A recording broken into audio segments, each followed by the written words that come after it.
بھی اب بحث ہو رہی ہے، یہ جو آج کل جلسے جلوس سیرت پہ ربیع الاول ہی میں ہو رہے ہیں، یہ بھی ایک نئی بدعت جاری ہو گئی ہے۔ ہم میں اور بدعتیوں میں کیا فرق رہ گیا ہے؟ اور تھوڑا بہت ہی فرق ہے، ورنہ تو وہ بھی اس مہینے کو بہت اہتمام سے مناتے ہیں، ہم لوگ بھی اہتمام سے منانے لگے، تو یہ الگ بات ہے۔ لیکن سیرت کا مسئلہ یہ ہے کہ ہمیں مستقل سیرت کو پڑھانا، مستقل سیرت کو سمجھانا، مستقل سیرت پہ بات کرنی، یہ ہمارے لیے ضروری ہے۔ تو سیرت کو اگر ہم اپنے مکتب میں جاری رکھیں گے تو انشاءاللہ اس کو بہت فائدہ ہوگا۔ اسی طریقے سے نکاح کونسلنگ، یہ بھی اصلاح معاشرے میں آتا ہے۔ نکاح کی کونسلنگ کا مطلب یہ ہے کہ مہینے میں، 2 مہینے میں، یا 4 مہینے میں ایک پروگرام رکھا جائے جس میں ان دنوں میں، ان 4-5 مہینوں میں جن لڑکوں کی شادی ہونے والی ہے، جن لڑکیوں کی شادی ہونے والی ہے، ان کو ایک جگہ اکٹھا کیا جائے، لڑکوں کو اکٹھا کر کر ان کو بیوی کے حقوق بتائے جائیں، بیوی کا کیا مرتبہ ہے بتایا جائے، بیوی کے ساتھ حضور صلی اللہ علیہ وسلم نے رہنے کا کیا طریقہ سکھایا ہے، حضور صلی اللہ علیہ وسلم کی زندگی ازواج مطہرات کے ساتھ کیسی تھی شوہر ہونے کی حیثیت سے، تو وہ شوہروں کو اس بات کو بتایا جائے اور انہیں نکاح کے بارے میں اور انہیں طلاق کے بارے میں بتایا جائے۔ طلاق کب دے سکتے ہیں، طلاق سے پہلے کتنے اسٹیج ہیں، طلاق سے پہلے کیا کیا چیزیں کرنی پڑتی ہیں، اگر شوہر بیوی میں بات نہ بن رہی ہو تو اس کے لیے کیا کیا کام ہے پہلے کرنے کے جو قرآن کریم میں ہے، پہلے وہ سمجھایا جائے۔ تو یہ باتیں لڑکوں کو بتائی جائیں، یہ نکاح کی لڑکوں کی کونسلنگ ہے۔ ایسے ہی لڑکیوں کو اکٹھا کیا جائے، ان کو شوہر کے حقوق بتایا جائے، شوہر کے آداب بتایا جائے، شوہر کے ساتھ انہیں کیسے رہنا ہے، اس گھر کو جنت کیسے بنانا ہے، شوہر کے ماں باپ کے ساتھ کیسے رہنا ہے، شوہر کے ساتھ رہ کر زندگی کیسے بتانی ہے، ان کو سمجھایا جائے۔ یہ بھی طرف ہے، اور یہ جہاں ہو رہا ہے اس کے بہت فائدے ہو رہے ہیں۔ یہ بھی ساؤتھ میں بہت ہو رہا ہے، انہوں نے باقاعدہ تمل ناڈو میں، کرناٹک میں باقاعدہ مشن بنا رکھا ہے، اور اس کی وجہ سے ان کے یہاں اب طلاق کی بہت کمی ہو گئی ہے۔ پہلے بہت طلاق ہوتی تھی لیکن اب طلاق ہو گئی ہے، چونکہ وہ اس نکاح کی کونسلنگ کرتے ہیں، سمجھاتے ہیں۔ اور حقیقت یہ ہے میرے بھائیوں، میرا بھی ایک مرتبہ ایک تجربہ ہوا تھا بنگلور میں، طلاق کی نوبت تھی، بالکل طلاق کے اوپر بات آ رہی تھی، میں رمضان میں گیا ہوا تھا وہاں تفسیر کے لیے، میرے سامنے بات آئی تو میں نے کہا بھائی ایسے نہیں، لڑکے لڑکی کے دونوں کے گھر والے اور لڑکا لڑکی دونوں کو بلاؤ، دونوں کو بلایا اور ان دونوں کو ہم نے سمجھایا، اور اس کے بعد دونوں کو ایک کمرے میں بھیج دیا کہ دونوں ایک کمرے میں جا کر اپنی بات کرو، تمہیں کیا کیا شکایت ہے ایک دوسرے سے بات کرو۔ ہم سب باہر بیٹھے ہوئے تھے، اندر کمرے میں ان دونوں کو بھیجا، 15-20 منٹ کے بعد دونوں ہنستے ہوئے آئے اور دونوں نے کہا کہ ہمیں طلاق نہیں کرنی، ہمیں جدا نہیں ہونا، ہمیں ایک ساتھ رہنا ہے۔ اب دونوں گھر والے دیکھنے لگے کہ تعلق سے، لیکن سمجھایا، بتایا، ان دونوں کو اگر بٹھایا، ان کی بات کروائی، بن گئی۔ تو اس طریقے سے نکاح کی کونسلنگ کا مطلب یہی ہے کہ رشتوں کو بتانا، رشتوں کو بچانا، خاندانوں کو ٹوٹنے سے بچانا، یہ نکاح کی کونسلنگ ہے۔ تدریب الائمہ، یہ بھی اصلاح معاشرے کا ایک حصہ ہے۔ تدریب الائمہ، اس میں اماموں کو ان کی ذمہ داریوں کا احساس کرانا۔ دیکھو میرے بھائیوں، کچھ امام تو وہ ہیں جو واقعتاً اپنی ذمہ داری نبھاتے ہیں، وہ مصلی پہ جاتے ہیں تو نماز پڑھاتے ہیں، منبر پر بیٹھتے ہیں تو خطابت کرتے ہیں، مسجد سے باہر نکلتے ہیں تو لوگوں کی خیر خبر رکھتے ہیں، بیمار کی عیادت کرتے ہیں، مزاج پرسی کرتے ہیں، پریشان حال کی پریشانی کو دیکھتے ہیں اور اس کے لیے دور کرنے کی کوشش کرتے ہیں۔ ایسے امام بھی بہت ہیں، ایسے امام لوگوں کے دلوں میں بسے رہتے ہیں۔ جو امام یہ کام کرتا ہے وہ مصلی پر نماز پڑھاتا ہے، منبر پر خطابت کرتا ہے اور جو ہے بچوں کو پڑھاتا ہے اور باہر نکل کر لوگوں کی خبرگیری کرتا ہے، تسخیری کرتا ہے، غمخواری کرتا ہے، تو ایسا امام لوگوں کے دل میں چڑھ جاتا ہے اور لوگوں کو دلوں میں بس جاتا ہے۔ لیکن جو امام صرف نماز پڑھائے گا مصلی پر، منبر پر خطابت کرے گا، بچوں کو پڑھائے گا اور اپنے حجرے میں جائے گا، آگے کا کام نہیں کرے گا، تو ایسے امام لوگوں کے دلوں میں بستا نہیں۔ وقت آنے پر امام کی مخالفت ہو جاتی ہے کسی نہ کسی بات پر. حالانکہ بہت دن ہو گئے امامت کرتے ہوئے، لیکن وہ پرانا امام تو ہو گیا، لیکن اس کی حد مصلی، منبر، حجرہ، یہ تین ان کی حد ہے، آگے نہیں بڑھا. اب ضرورت جہاں جس چیز کی ضرورت ہے ہم اس کو پورا نہیں کریں گے تو لا محالہ لوگوں کے دلوں میں ہمارے لیے جگہ نہیں ہوگی. تو تدریب الائمہ میں اسی بات کو رکھا جاتا ہے، اماموں کو ان کی ذمہ داریوں کو بتایا جاتا ہے، ذمہ داریوں کا احساس کرایا جاتا ہے. تیسرے نمبر پر جو شعبہ ہے مثالی مسجد. مثالی مسجد کا مطلب ہے کہ ہمارے سارے کام مسجدوں سے ہوں. تو حضور صلی اللہ علیہ وسلم کے زمانے میں کوئی الگ مسجد تو تھی، وہی نماز پڑھنے کی جگہ تھی، وہی بچوں کو پڑھانے کی جگہ تھی، وہی جیل خانہ تھا، وہی عدالت تھی، وہی سے لوگوں کی ضرورتیں پوری کی جاتی تھی. سارے کام مسجد سے ہی ہوتے تھے. ابھی بھی ہمارے قائد کا مقصد یہ ہے کہ ہماری مسجدیں مثالی بن جائیں. مثالی بننے کا مطلب یہ ہے کہ مسجد میں اس مسجد کے اطراف کے جتنے لوگ ہیں ان کا سارا ڈاٹا مسجد والوں پر ہونا چاہیے. ہماری مسجد کے اطراف میں کتنے لوگ ہیں، کتنے قرآن پڑھے ہوئے ہیں، کتنے قرآن پڑھے ہوئے نہیں ہیں، کتنے غریب ہیں، کتنے محتاج ہیں، کس گھر میں کیا ضرورت ہے، کس گھر کی کیا پریشانی ہے، وہ سارا ڈاٹا مسجد کے حلقے والوں کا مسجد میں ہونا چاہیے. اب اگر ہمارے محلے میں مسجد کے حلقے میں کوئی آدمی غریب ہے، پریشان ہے، بیمار ہے، لمبا علاج ہے، اسے پیسوں کی ضرورت ہے، اب یہ مسجد کے حلقے والے اس کام کو کریں گے. وہ ہمارے ویسے خیر کے کام میں بھی آتا ہے، لیکن مسجد کے حلقے والے اس کی ضرورت کو دیکھیں گے اور ضرورت کو پورا کرنے کی کوشش کریں گے.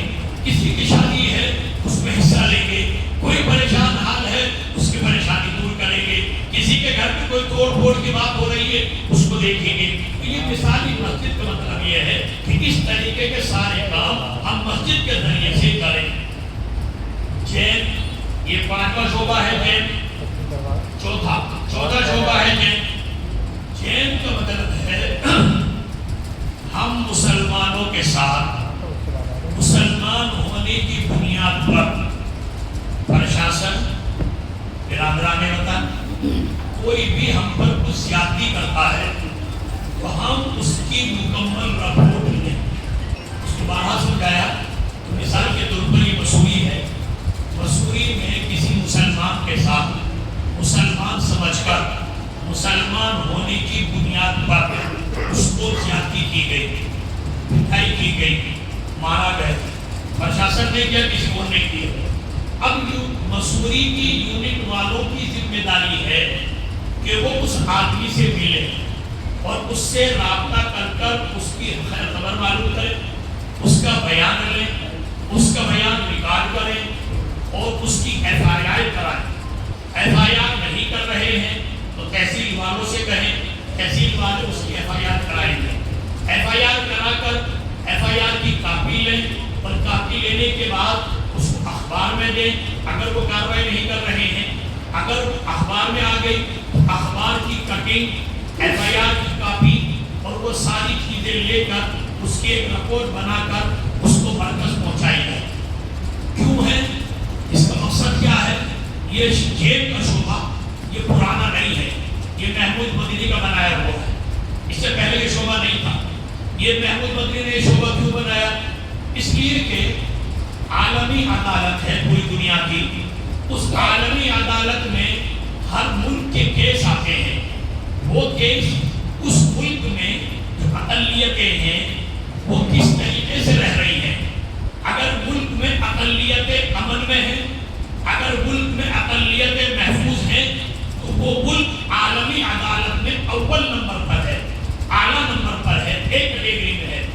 جس ملک کی اقلیتیں محفوظ نہیں ہیں، جس ملک کی اقلیتیں پریشان ہیں، اکثریت وہاں کی انہیں پریشان رکھتی ہے، حکومت وہاں کے اوپر ظلم کرتی ہے، تو وہ رپورٹ جب وہاں پر پہنچتی ہے تو عالمی عدالت میں ان کا درجہ اوپر سے نیچے آ جاتا ہے.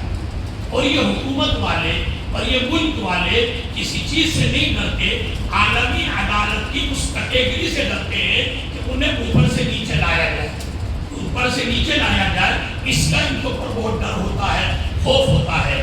ہمارے ملک میں کیا ہو رہا تھا؟ ہندوستان میں ہمارے ملک کی اقلیتوں کی رپورٹیں عالمی عدالت میں نہ کے برابر تھی، اور اس پر یہ کہہ دیا کرتے کہ عالمی عدالت والے اتنے بڑے ملک میں اتنے کیس تو ہوتے ہی رہتے ہیں، یہ کوئی بڑی بات نہیں، کیونکہ ہمارے یہاں رپورٹ پہنچتی نہیں تھی۔ اب جمعیت نے یہ کام کیا ہے، یہ جمعیت کا بہت بڑا قدم ہے مسلمانوں کے لیے۔ جمعیت نے یہ کام کیا ہے کہ یہ جین کے ذریعے سے ساری رپورٹیں اکٹھی کرتی ہے جمعیت۔ یہاں کی مثال دی میں نے، یہاں کی رپورٹ آپ بنائیں گے اور وہ رپورٹ مرکز میں جائے گی، کوئی دوسرا کیس یہاں ہوگا اس کی رپورٹ آگے جائے گی، ڈاسنے میں کوئی ایسا کیس ہوگا اس کی رپورٹ جائے گی، یہ ساری رپورٹیں اکٹھی ہو کر یہ مرکز میں جائے گی دفتر میں، اور پھر ہمارے مرکز والے ان ساری رپورٹوں کو اکٹھی کر کے عالمی عدالت میں ڈائریکٹ پہنچائیں گے، اور وہاں اس بات پہ ہوگا کہ یہ ملک اقلیتوں کے ساتھ کیا برتاؤ کر رہا ہے، اقلیتوں کے ساتھ کیا زیادتی ہو رہی ہے۔ پھر یہ ملک جب اوپر سے نیچے کو آئے گا، اس کی کیٹیگری اے سے بی میں آئے گی، بی سے سی میں آئے گی، تب اس ملک والوں کا احساس ہوگا۔ اس لیے محمود مدنی کی باتوں سے ڈرتے، اس لیے ڈرتے۔ ایک لفظ بولا تھا نا انہوں نے، جب جب ظلم ہوگا جہاد ہوگا، بڑا ہنگامہ ہوا تھا، بہت ہنگامہ شور مچا، لیکن جب اتنا پھیلا کہ یہ عالمی عدالت تک بات پہنچنے لگی تو بالکل پانی ڈال دیا۔ اس لفظ پر کسی نے سب نے زبانیں بند کر لی، ایک بھی کوئی نہیں بولا پھر، ورنہ کل ہنگامہ ہوا۔ کیوں کہ یہی ایک جملہ اس ملک کے لیے بربادی کا سبب بن جاتا، یہی ایک جملہ اس ملک کے لیے بربادی کا سبب بن جاتا، اس لیے اس جملے کو ہی ختم کر دیا، آگے بڑھنے ہی نہیں دیا۔ اس لیے یہ جو جین کا شعبہ ہے یہ بہت اہم ہے، اور اس کے لیے یونٹ والے ذمہ دار ہیں۔ بات پہلی میٹنگوں میں نے کہا یونٹیں بنانے کا مقصد ہی یہ ہے، یونٹیں بنانے کا جو مقصد ہے وہ یہی ہے کہ یہ جتنی بھی جمعیت کے شعبے ہیں یہ سارے اوپر سے نیچے تک آ جائیں، یہ سارے شعبے 9 کے 9 شعبے ہر یونٹ پہ زندہ ہو جائیں، ہر یونٹ والا ان 9 کے 9 شعبوں کو کرنے والا بن جائے گا۔ تو میرے بھائی کو پھر دیکھنا کتنا مزہ زندگی میں آئے گا اور سکون ملے گا اور کام میں مزہ آئے گا۔ اس لیے یونٹ والوں پر سب سے بڑی ذمہ داری ہے۔ 5واں شعبہ ہے سدبھاونا کا۔ سدبھاونا کا مطلب ہے غیر مسلموں کے ساتھ میل جول۔ ہمارے بہت سارے بھائی کہتے ہیں اتنا بھی کر لو، پتہ نہیں کیوں جمعیت والے ان کی خوشامد میں لگے رہتے ہیں، جمعیت والے ان کی خوشامد میں لگے رہتے ہیں۔ ہمارے بھائی کہتے ہیں ہم لوگ خوشامد میں نہیں لگتے، ہم لوگ جو ہیں اس میں لگتے ہیں ملک میں غیر مسلموں میں 3 طرح کے لوگ ہیں، 15 یا 20% وہ لوگ ہیں جو ہمارے دشمن ہیں، وہ ہمارے ہو ہی نہیں سکتے، اور تقریباً 15-20% وہ لوگ ہیں جو ہمارے دوست ہیں۔ ہم سب بیٹھے ہیں، کسی نہ کسی غیر مسلم کا تعلق ہوگا، وجہ سے تعلق ہوتا ہے غیر مسلم سے، غیر مسلم کا تعلق ہوتا ہے، اس غیر مسلم کو ہمارا جو دوست ہے تعلق والا ہے۔ ایک ہمارے 15-20 ایسے ہیں جو بہت عقیدت رکھتے ہیں، 50-55% وہ لوگ ہیں غیر مسلموں میں کہ جو نہ ہمارے دوست ہیں نہ ہمارے دشمن، نہ ہمارے دوست ہیں نہ ہمارے دشمن۔ یہ تو سدبھاونا کا کام ہے، یہ ان 55% لوگوں کے لیے، وہ تو 15-20% لوگ ہیں، اور گدر دشمن ان کے لیے نہیں ہے، ان کو ہمیں چھیڑنا بھی نہیں ہے۔ اسی لیے سدبھاونا کمیٹی میں ہمیں غیر مسلم بھائیوں کو جو رکھنا ہے وہ کسی کو نہ تو سیاسی نہ مذہبی، مذہبی لوگوں کو بھی نہیں رکھنا اس میں، سیاسی لوگوں کو بھی اس میں نہیں رکھنا، اس لیے کہ سیاسی لوگ سیاست کی بات کریں گے، مذہبی لوگ مذہب کی بات کریں گے، تو جوڑ ہو ہی نہیں سکتا، مذہب جوڑ ہی نہیں سکتا، مذہب اسلام تو کسی کے ساتھ جوڑ ہی نہیں کھا سکتا۔ مذہب اسلام تو اللہ نے الگ بنایا، سب سے اونچا بنایا ہے، تو وہ تو میل ہوگا ہی نہیں۔ تو مذہبی اگر جوڑیں گے تو مذہب سے ٹکرائے گا، سیاست والوں کو جوڑیں گے تو وہ سیاست ٹکرائے گی آپس میں۔ اس لیے یہ تاکید کی گئی ہے کہ سدبھاونا میں ان لوگوں کو جوڑا جائے گا جو سوشل ورکر ہیں، جن کے دماغ میں مذہب نہیں ہے، جن کے دماغ میں سیاست نہیں ہے، وہ صرف انسانیت کا بھلا چاہتے ہیں، مانوتا کا بھلا چاہتے ہیں، آپس میں پیار محبت سے رہنا چاہتے ہیں، ایسے تقریباً 50-55% لوگ ہیں، ان کو اس میں جوڑنا ہے سدبھاونا، اور یہ سدبھاونا انہی کے لیے ہے۔ تو ہم جو اعتراض کرتے ہیں کہ ہم خوشامد نہیں کر رہے ہیں، بلکہ ان کو اپنے ساتھ جوڑ رہے ہیں۔ 15% ہمارے دوست ہیں، سوچے ذرا 15% ہمارے دوست، 55% وہ تو دوست تو نہیں تھے، لیکن ہم نے انہیں لبھانے کے، اپنے ساتھ جوڑنے کے، بھائی چارے کے ہم نے کام کیے، وہ 55 ہمارے ساتھ جڑ گئے۔ 15 اور 55 70% ہمارے ساتھ ہو گئے۔ یہی پیغام تھا حضرت شیخ الہند نور اللہ مرقدہ، شیخ الہند نور اللہ مرقدہ کا جو پیغام تھا، حضرت شیخ الہند